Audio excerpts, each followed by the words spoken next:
Assalamualaikum students. In previous video we discussed up to 10 number math first sentence chapter 6 এর 10 নম্বর পর্যন্ত discuss করেছিলাম। আজকে 11 থেকে শুরু করব।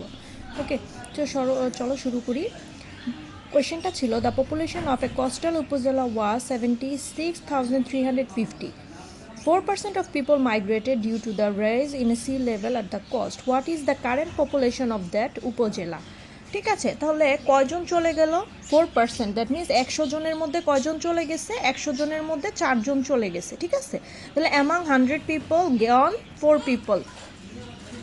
পিপল, তাহলে অ্যামাং 1 পিপল গন 4/100, আর টোটাল পপুলেশন ছিল 76,350। ওকে, তাহলে 76,350-র মধ্যে কতজন গেল? তো তাহলে দেখো, তাহলে 4 × 76,350 ডিভাইডেড বাই 10, 0 যদি কেটে দেয় উপরে কত থাকতেছে? 0 কেটে দেওয়ার পরে উপরে থাকতেছে 3054। এখন 3054 তাহলে কত? 0 তো কেটে দিছি, নিচে 1 আছে, তাহলে অ্যান্সারটা হচ্ছে 3054। ওকে, তাহলে টোটাল পপুলেশন নাও এই 3054 জন তো চলে গেছে। এখন টোটাল পপুলেশন কতজন আছে? 76,350 জন থেকে যদি 3054 জন চলে যায়, কত পাই আমরা?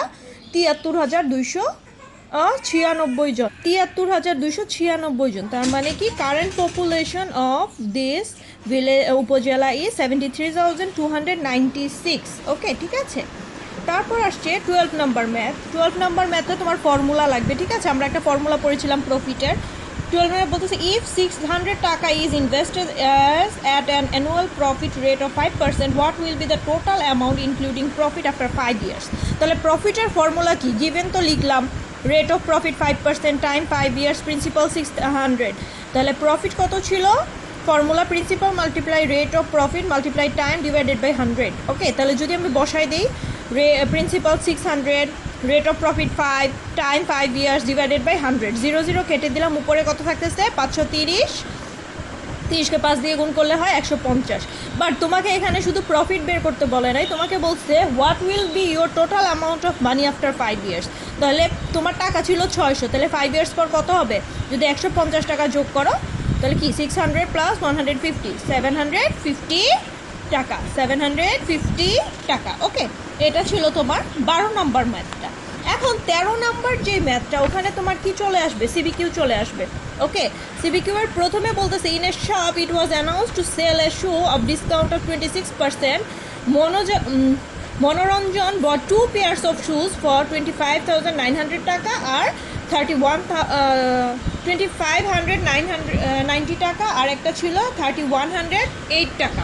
ওকে, তো তোমার প্রথম কোশ্চেনটা হচ্ছে what was the actual price of the pair of shoes? ও তো ডিসকাউন্ট দেওয়ার পর কিনছে 2590 টাকা দিয়ে আর 3108 টাকা দিয়ে। তোমাকে বের করতে হবে ওটার অ্যাকচুয়াল প্রাইস কত ছিল। 26% ডিসকাউন্ট বলতে কি বোঝায়? আগেও বলছি, ডিসকাউন্ট মানে কম, যেই দামটা থাকে তার থেকে যখন কমে যায় ওটাকে আমরা ডিসকাউন্ট বলি, ওটাকে আমরা ডিসকাউন্ট প্রাইস বলি। ঠিক আছে, তাহলে 100 থেকে যদি 26 চলে যায় কত থাকে? 74 থাকে। তাহলে সেলিং প্রাইস যদি 74 টাকা হয়, কস্ট প্রাইস কত? 100 টাকা। 1 টাকা হলে কত? 100/74।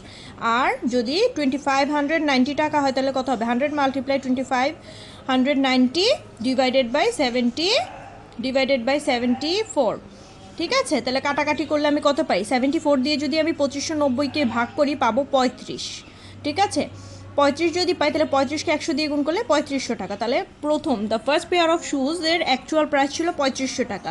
এখন সেকেন্ড পেয়ার অফ শুজের ক্ষেত্রেও কি সেম, 74 টাকা যদি সেলিং প্রাইস হয়, কস্ট প্রাইস হবে 100 টাকা। তাহলে 1 টাকা হলে কত? আর দ্বিতীয় জোড়া জুতা ডিসকাউন্ট দেওয়ার পরে 3108 টাকা দিয়ে কিনেছে। ঠিক আছে, তাহলে 3108, তাহলে 74 দিয়ে যদি আমি 3108-কে ভাগ করি তাহলে পাই 42।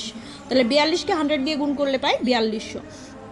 That means actual price of first pair of shoes হলো 3500 টাকা, আর second pair of shoes, actual price of second pair of shoes হলো 4200 টাকা। দেন তোমাকে বি নাম্বারে বলতেছে how much money did he save on buying shoes? সে তো 2 জোড়া জুতা কি কিনেছে? ডিসকাউন্টে কিনেছে।